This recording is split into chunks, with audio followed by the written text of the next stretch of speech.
I wasn't supposed to go past the fence, but I did. And the moment my foot hit that gravel road, my entire life began to fall apart. What I'm about to tell you, I've never said out loud. Not all of it, not in the right order. Because saying it out loud means admitting what I lost, and what I cost other people. I grew up Amish, rural Pennsylvania, rolling hills, dirt roads, black buggies, women in white prayer caps. If you're picturing it right now, you're probably thinking it looks peaceful. It wasn't peaceful, it was controlled. And there is a difference. Every hour of every day was structured before you woke up. Prayers, chores, silence, more chores, more prayers. The rulebook governing our lives was called the Ordnung, unwritten, absolute. It covered everything: what you wore, who you spoke to, what you were allowed to want. Yes, what you were allowed to want.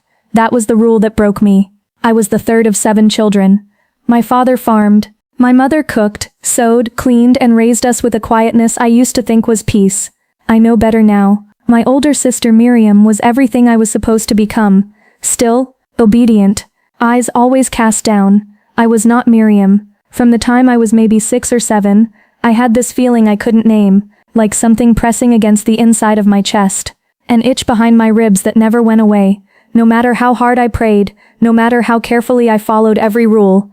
I didn't have a word for it then. The word was curiosity. And in my world, curiosity was the closest thing to sin. But here's the thing about trying to stamp out a feeling in a child. You can't. You just teach them to hide it. And a hidden thing grows in the dark in ways you cannot predict and cannot control. That's what happened to me. Now, before I go any further, I need to tell you about the fence. There was a literal fence at the edge of our property. Old gray wood. One post rotted out, leaning slightly to the left.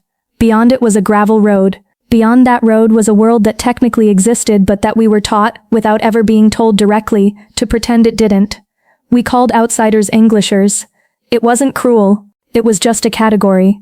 A way of naming the distance. And the rule, the one nobody ever wrote down, nobody ever said to my face, was simple. You do not cross the fence. For years I didn't. Then I turned 13. And everything started to crack. It was a Tuesday in October. The leaves had just turned. There was a bite in the air that felt like a warning. I had been sent to check the water level at the creek after a heavy rain. A normal errand, 5 minutes there and back. I was on my way home when I saw it. A flash of color in the ditch just past the fence line. Bright, unnatural color. The kind we never had on our side of the road. I should have kept walking. I want to be honest with you. Part of me knew, even then, that stopping would cost me something. You know how sometimes your body registers danger before your brain catches up? That's what this felt like. I stopped anyway. I looked both ways down the road. Then I stepped through the gap in the fence. It was a book. Paperback. The cover showed a woman on a cliff. Her arms stretched wide, her hair wild in the wind. She looked like she was about to fly or fall. To this day I don't know which. I picked it up. I opened it. I read the first page. Then the second. And then I sat down right there in the wet ditch grass, apron getting muddy, prayer cap slipping, and I read for 45 minutes until the light changed and terror hit me like cold water. I had just committed what I would later understand to be my first real act of rebellion. It didn't feel like rebellion. It felt like breathing. I hid the book under a loose board in the barn floor. I went inside. I sat at the dinner table with my family, my father reading the verse, my mother passing bread, my brothers kicking each other under the table, and I felt it. The split. Like something inside me had cracked cleanly in two. The Rachel who lived here, in this house, in this faith.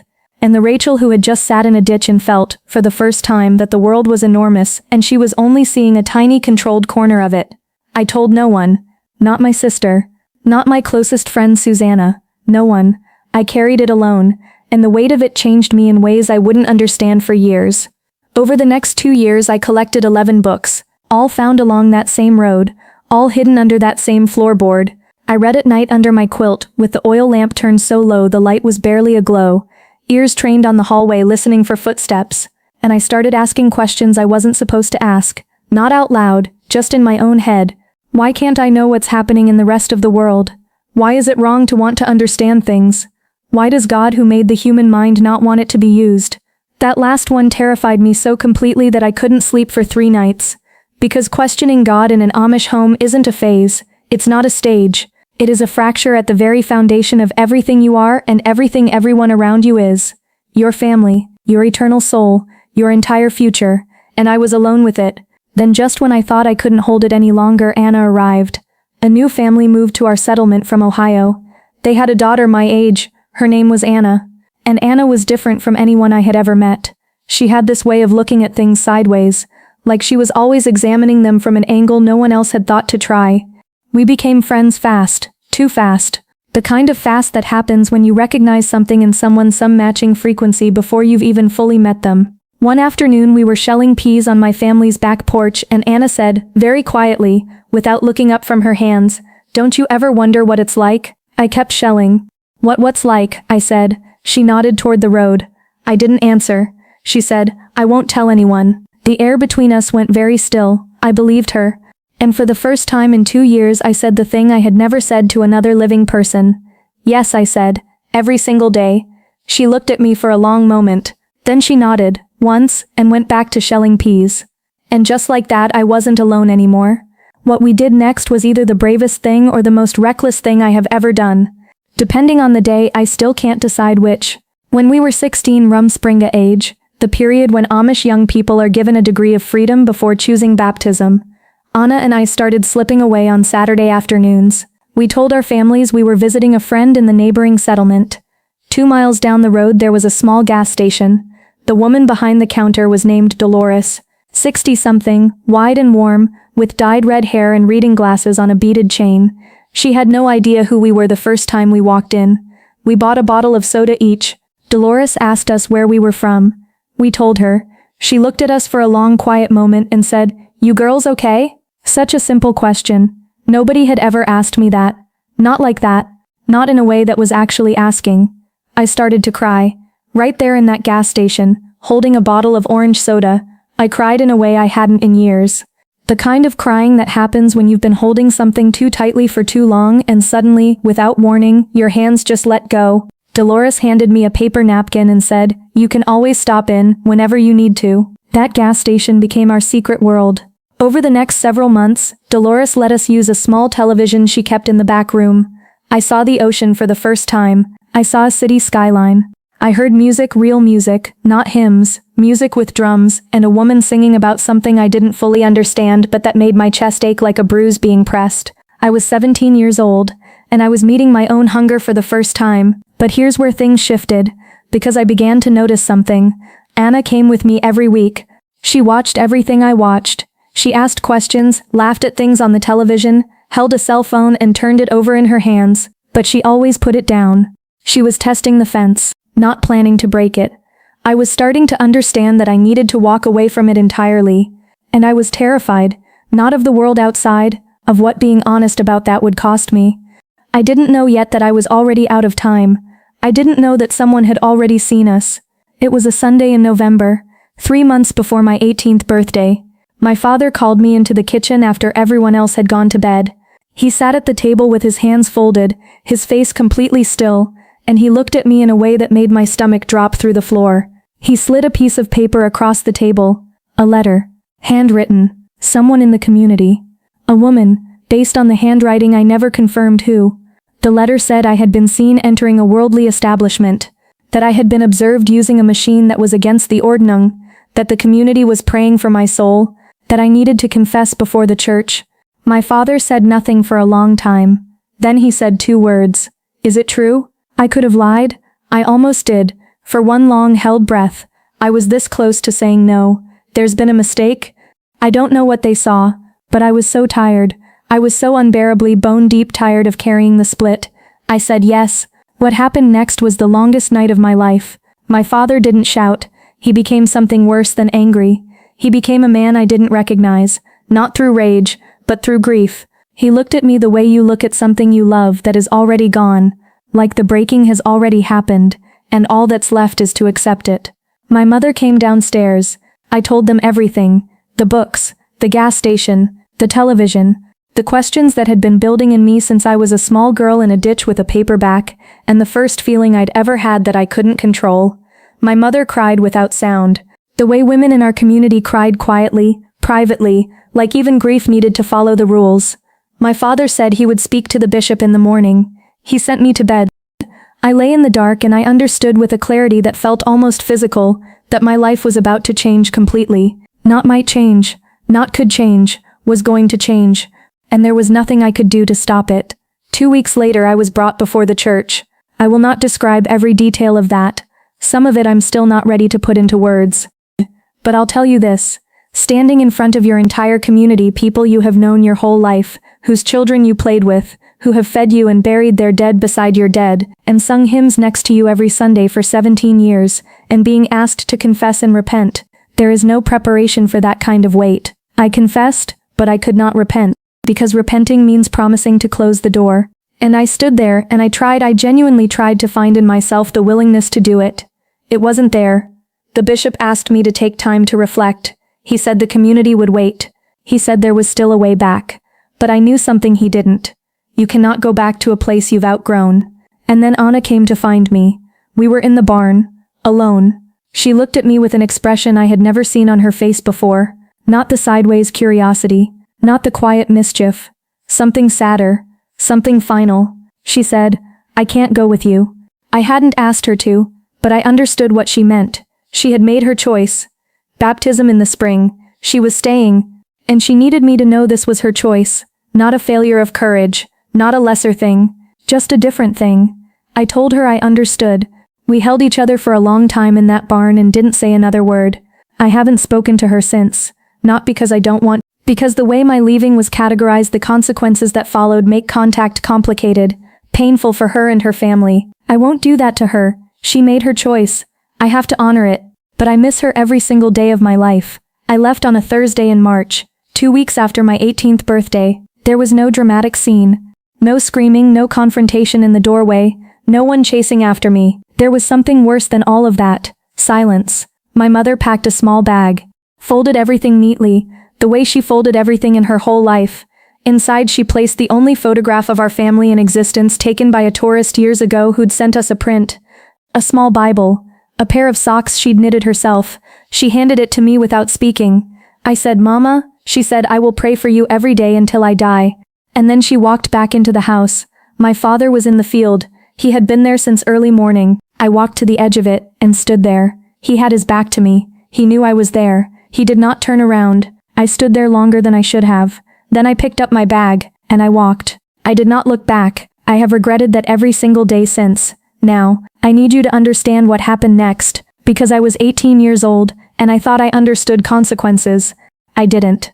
Schönnungmeidung is not just social coldness. It is a formal, structured severing. In strict communities, a shunned person cannot eat at the same table as their own family, cannot receive help from community members, is treated as though they no longer exist in any ordinary human sense. I hadn't yet been baptized, which technically softened what was applied to me, but only slightly. For 2 years I received no contact from my family. I sent letters, some of which I believe my mother read alone, in private, in secret. She never responded. 2 years. I was 18 years old in a world I had only seen through a small television in a gas station back room. No formal education beyond 8th grade, no work history, no contacts, no safety net. No one. I slept on Dolores's couch for 6 weeks. And Dolores, with her red hair and her beaded glasses chain, and her absolute refusal to treat me like I was damaged, saved my life. I mean that. I don't know what would have happened without those 6 weeks. The first year outside was the hardest year I have ever lived. I got my GED, I got a job at a diner. I learned smartphones, taxes, bus schedules, credit scores, how to make a doctor's appointment, how to talk to strangers who didn't already know everything about you. Things people raised in this world learn slowly, over childhood.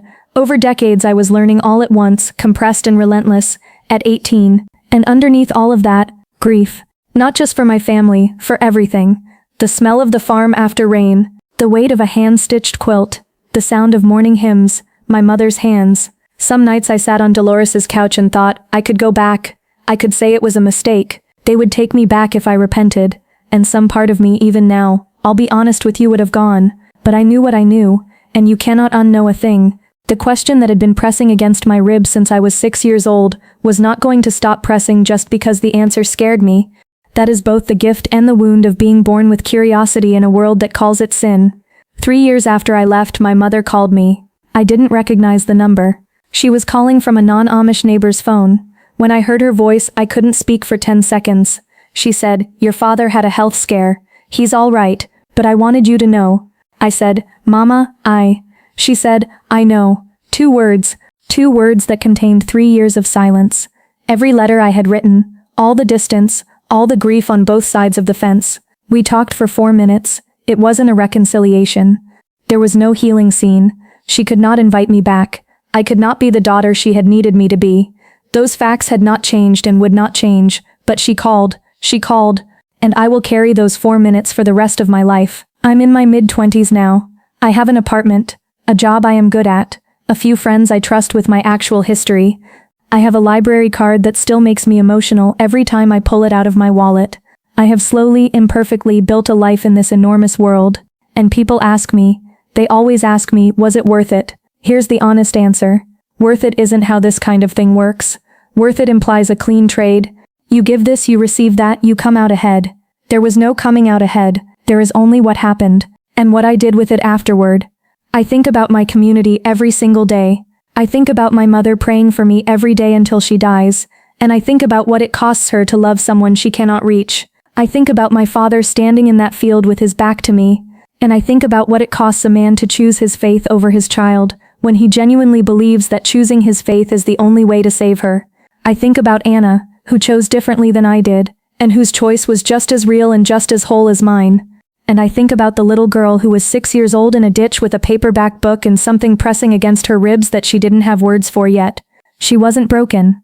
She wasn't wrong. She was just asking a question that the world she was born into didn't have room for. And the rule in the title, the one that ruined my childhood, here it is. Do not question. That's the whole rule. Don't question the faith.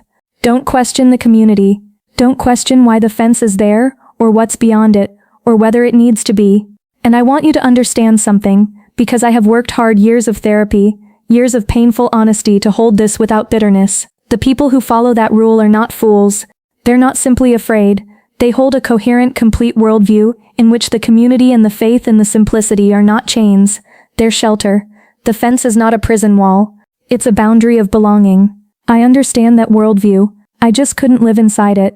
And the tragedy, the thing I carry, is that there was never a version of this story where nobody got hurt. There was no clean path. There was only the question, and what it cost me to answer it, and what it cost the people I love to watch me go. So here's where I leave you. People ask if I'm happy. I tell them the truth. I am free in ways I needed to be free. I have joy in this life. Real joy. The kind that comes from choosing a life rather than inheriting one. And then I tell them the other part. The part one say less often. Every spring, when the air gets that specific cold edge, the smell of mud and new green and something turning over in the earth, I can hear it, if I let myself. Morning hymns, drifting across a field I'm no longer standing in, and I miss it, even the silence, even the rules, even the fence, because the fence was the first place I ever felt it. That press against the ribs, that hunger. The world gave me everything I needed to answer the question, but the question itself, the question was born on the other side.